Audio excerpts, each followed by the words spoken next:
If you thought what the hospital in Hawaii tried to do to the Kapiolani nurses with the illegal lockout and all of that, if you thought that that was corrupt and illegal, wait till you hear what they're doing in Michigan.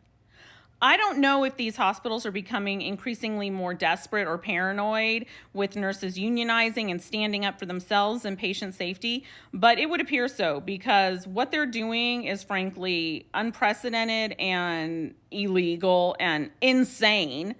Okay, so McLaren Flint Hospital in Michigan, right? And it's associated like home health, hospice, surgical centers, freestanding ER, like all of that, okay? About 850 RNs and CRNAs are getting ready to go on strike on October 20th. They've already given their strike notice and everything. An indefinite strike, a badass indefinite strike. And they have a history of this, okay? So what does the hospital do in response to that? They sue the union president and another union member in federal court. Yeah, because one of them posted something on, I think, Facebook, basically just saying, hey, these are ways you can support the nurses, okay? And they are, trying to coordinate things with like their labor coalition. They have a strong trade union labor coalition there, okay? So the hospital is claiming that they have suffered loss of revenue as a result of this like bad publicity, essentially.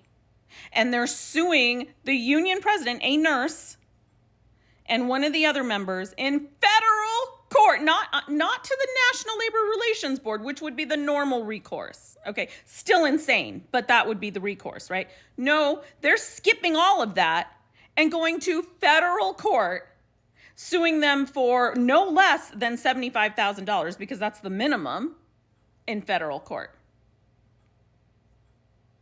Are you kidding me?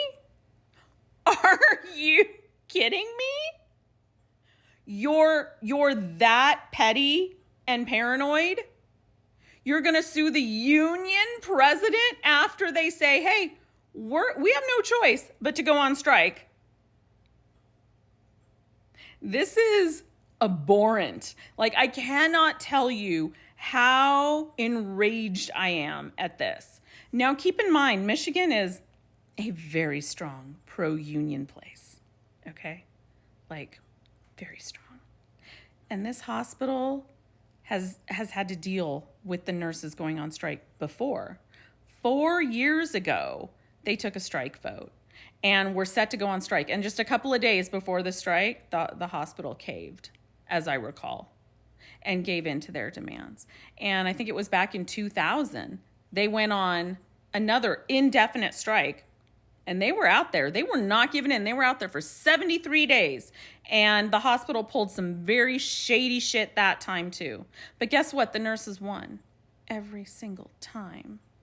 These are not the union nurses that you want to mess with. I believe their strike vote, the vote to strike, was authorized at something like 96%. These nurses are pissed. Like, they're pissed. And they are ready and chomping at the bits. They're like, just tempt us. Just call our bluff. Watch what we do. So I'm going to be following this extremely closely. Stay tuned.